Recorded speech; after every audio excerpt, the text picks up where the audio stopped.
What if I told you that the most shocking moment on Monday Night Raw wasn't Brock Lesnar's ultimatum to Paul Heyman, but Heyman's calculated silence?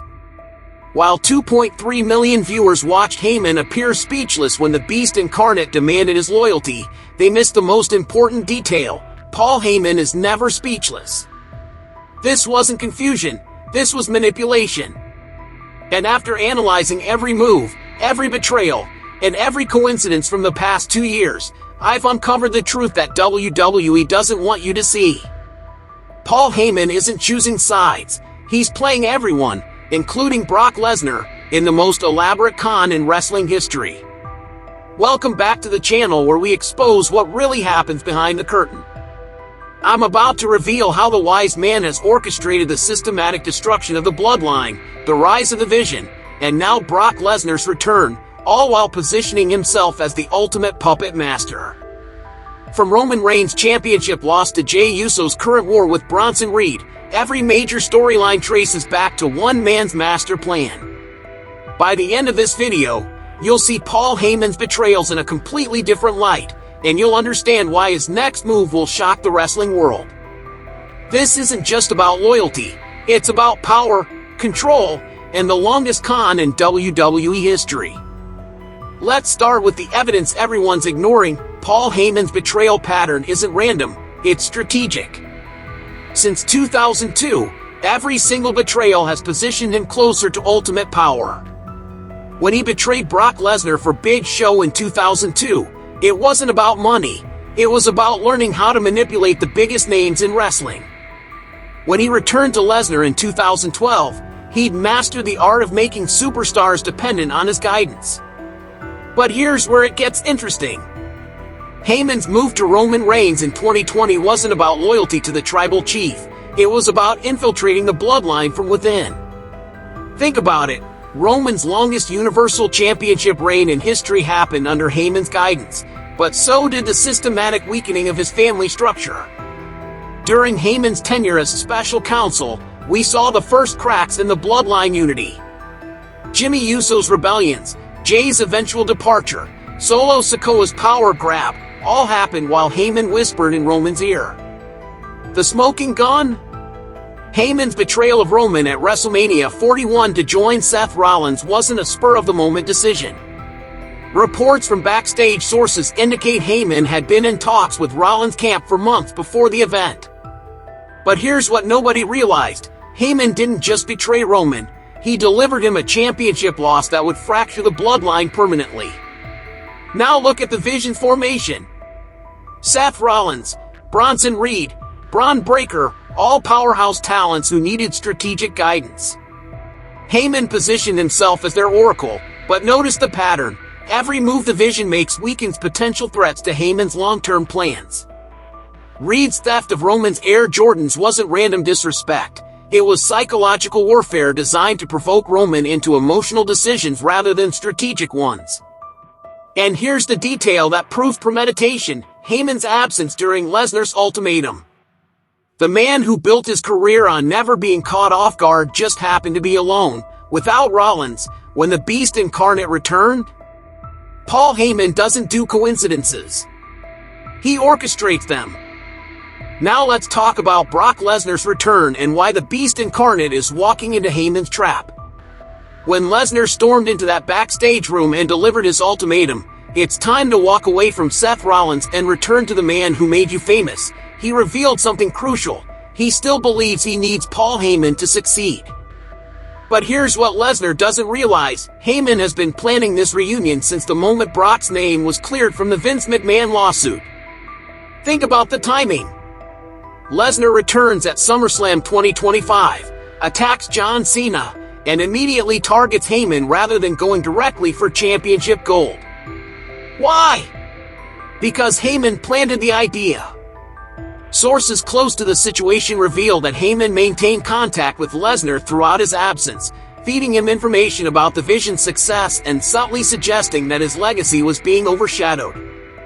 When Heyman told Ariel Helwani that there's only two people who've been champions in both WWE and UFC, Brock Lesnar and Ronda Rousey, he wasn't just stating facts. He was sending a message to Lesnar about his unique value. The ultimatum itself proves Heyman's manipulation is working.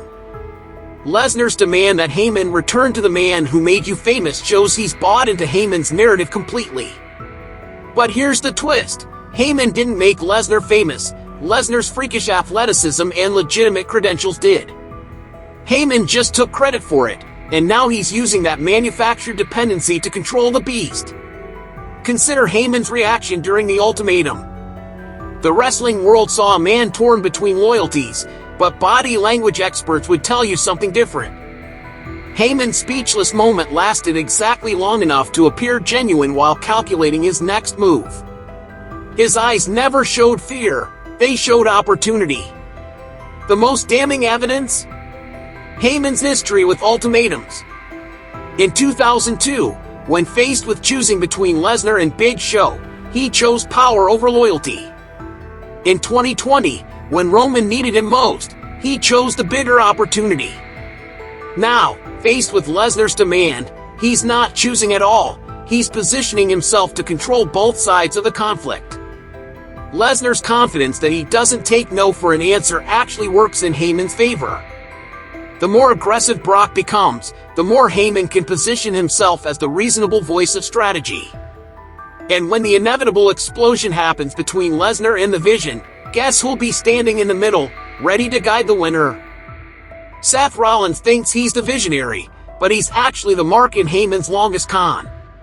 Since joining the Vision after WrestleMania 41, Rollins has made every major decision with Heyman's guidance, but look at the results. He's created more enemies than allies, isolated himself from potential supporters, and built a faction that's entirely dependent on Heyman's strategic mind. The evidence starts with Rollins' championship win. His fake injury strategy to defeat LA Knight and cash in Money in the Bank against CM Punk wasn't Rollins' idea, it was Heyman's. But here's the crucial detail, only 3 people knew about the plan, according to Rollins himself, his wife Becky Lynch, himself, and Paul Heyman. This level of trust makes Rollins completely vulnerable to Heyman's manipulation. Look at the Vision's targets since formation. They've systematically attacked CM Punk, Roman Reigns, and Jey Uuso, all wrestlers who could potentially challenge Heyman's influence over major storylines. But notice who they haven't targeted, established main eventers who could offer Heyman better opportunities if the Vision fails. The Bronson Reed situation exposes Heyman's manipulation perfectly. Reed's attack on Jey Uuso and theft of Roman's Air Jordan served multiple purposes. It weakened the Bloodline's unity, created personal animosity that would lead to emotional rather than strategic decisions, and positioned Reed as a monster heel who could be sacrificed if necessary. But here's where Heyman's genius shows. He's simultaneously building Reed up as an unstoppable force while ensuring he remains completely dependent on the Vision structure. Reed's 330-pound frame and devastating moveset make him valuable, but his relative inexperience in main event politics makes him controllable. The smoking gun comes from Jey Uso's warning tweet, "Hey you big-ass Reed, OTC is going to kick your ass with those stolen sneakers at Clash in Paris." This wasn't just trash talk. It was a direct response to psychological warfare that Heyman designed. By having Reed steal something personal to Roman, Heyman ensured the Bloodline would respond emotionally rather than strategically. Now consider Rollins' absence during Lesnar's ultimatum. The visionary who claims to think 3 steps ahead just happened to leave his most valuable advisor alone when the biggest threat to his faction returned? Either Rollins is incredibly naive, or Heyman orchestrated the entire encounter. The most telling evidence, Heyman's positioning within the Vision. He's not just an advisor, he's the Oracle, a title that suggests mystical knowledge and indispensability. But oracles in mythology were known for cryptic prophecies that could be interpreted multiple ways. Heyman has positioned himself to be right regardless of the outcome. When the Vision inevitably implodes, and Heyman's track record suggests it will, he'll have already positioned himself with their biggest threat, Brock Lesnar. And if Lesnar fails, he'll find another rising star to guide. The pattern is clear, and Rollins is just the latest victim. The systematic destruction of the Bloodline wasn't collateral damage, it was Paul Heyman's primary objective. From the moment he joined Roman Reigns as special counsel in 2020, every major fracture in the Samoan dynasty can be traced back to his influence. And the evidence proves this wasn't incompetence, it was intentional sabotage. Start with the timeline. Under Heyman's guidance, Roman achieved his longest Universal Championship reign in history, 1,316 days of dominance. But during that same period, the Bloodline went from an unstoppable force to a fractured family. Jey Uuso's multiple rebellions, Jey's eventual departure to pursue single success, and Solo Sikoa's power grab all happened while Heyman was whispering strategy in Roman's ear. The key evidence: Heyman's advice consistently isolated Roman from his family rather than strengthening those bonds. When Jimmy questioned Roman's methods, Heyman's counsel was to assert dominance rather than address concerns. When Jey showed independence, Heyman's strategy was punishment rather than understanding. Every piece of advice drove wedges deeper into family relationships. But here's the smoking gun. Heyman's betrayal at WrestleMania 41 wasn't just about joining Seth Rollins, it was about delivering the final blow to Roman's psychological dominance. By betraying Roman at the biggest stage, Heyman didn't just cost him a match, he shattered the aura of invincibility that held the Bloodline together. The aftermath proves the calculation. Roman's loss led directly to Solo Sikoa declaring himself the new tribal chief, Jimmy and Jey's complete separation from the faction, and Roman's retreat from the main event scene. In one night, Heyman accomplished what years of opponents couldn't, the complete dismantling of WWE's most dominant faction. Now look at the current situation. Jey Uso's war with Bronson Reed isn't just about stolen sneakers, it's about the psychological trauma of watching his family empire crumble. When Jey tweeted his warning about Clash in Paris, he was responding to months of systematic attacks on everything the Bloodline represented. The most damning evidence comes from Roman's return on Raw. When the OTC speared Braun Breaker and Superman punched Bronson Reed to save Jey, it wasn't just family loyalty, it was a desperate attempt to rebuild what Heyman had destroyed. But notice the timing. Roman's return happened only after Heyman had already positioned himself with both the Vision and potentially Brock Lesnar. Heyman's manipulation of the Bloodline destruction serves multiple purposes. It eliminated WWE's most powerful faction, created multiple storylines he could influence, and positioned him as the architect of the new power structure. When Roman eventually returns to reclaim his position, he'll need strategic guidance, and Heyman will be there, ready to help once again. The pattern is clear. Heyman doesn't just manage careers, he controls the entire ecosystem. By destroying the Bloodline from within, he created the chaos necessary for his ultimate power grab. And every wrestler currently fighting for supremacy is dancing to his tune. Here's Paul Heyman's ultimate endgame, and it's more brilliant than anyone realizes. He's not trying to pick the winning side. He's engineering a situation where he controls all sides. By the time Clash in Paris arrives on September 2nd, 2025, Heyman will have positioned himself as the indispensable power broker for whoever emerges victorious from the chaos he's created. The evidence is in the mathematics of manipulation. Currently, Heyman has direct influence over Seth Rollins, World Heavyweight Champion, Bronson Reed, Dominant Monster, and Braun Breaker, future main eventer. He's positioned for a reunion with Brock Lesnar, a legitimate crossover star. And he maintains psychological influence over Roman Reigns, former face of the company, through their shared history and Roman's need for strategic guidance.